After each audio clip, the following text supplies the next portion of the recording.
đi xuống này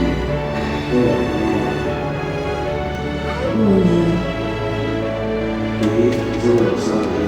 nằm ở việc xử lý việc cái lục thủy tập tự riêng ăn với mổ ác sản với mổ việc thì cái mổ nông sản cái xe lái là xe lái khi này những chuyện mà con người á em cô là lòng đồ sạch của chế với trong kia và thiên là thiên linh cảnh dễ liền cái này ta sẽ bị việc tu lệ nắm dấu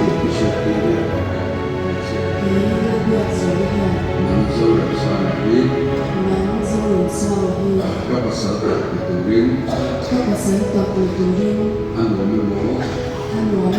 bác sở với mổ rồi thì với mổ nông sản với mổ cái xe lái là một số lái của em khi này những chuyện hoa lục rồi con người á em cô là lòng đồ sạch của chế với trong kia thiên là thiên linh cảnh dễ liền cái này ta sẽ bị cái chuyện tu lệ và thiên là thiên linh cảnh dễ liền cái này ta sẽ bị em tin ăn thiết để mà để sử dụng khí và bể chất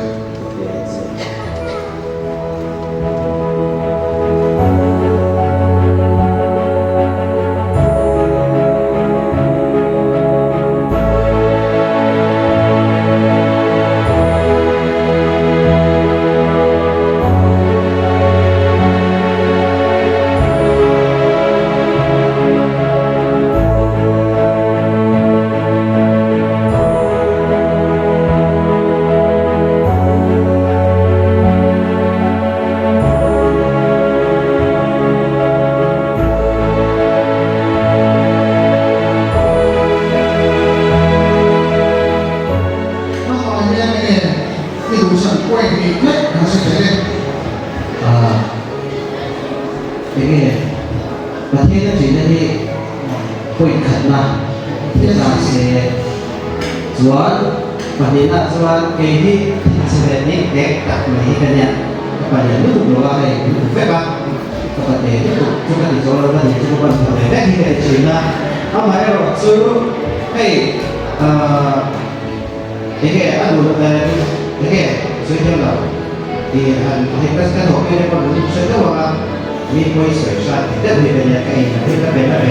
เป็นชีวิตไอ้ตัวเป็นอะไรเพราะว่าเนี่ยมันดันมันเต้นเนี่ยมันดันชีวิตเนี่ยที่เป็นส่วนหน้าที่เป็นส่วนชอบว่าที่เนี่ยเป็นส่วนที่เป็นส่วนเนี่ยเป็นส่วนของที่ไหนที่การในการเสด็จชีวิตอาจจะต้องเราประสบความผิดพลาดในส่วนของเราสูงที่อาจจะต้องประสบความเสียหายที่ชีวิตถ้าใครรู้เรื่องนี้มีขั้นสองเลยก็การศึกษาอันนี้เป็นอะไร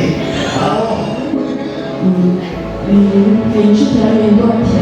对我而言云多变。啊？接受多来陪我。本年那在陪我那边，本年那就那写东西传来了，是表妹。写个简别说。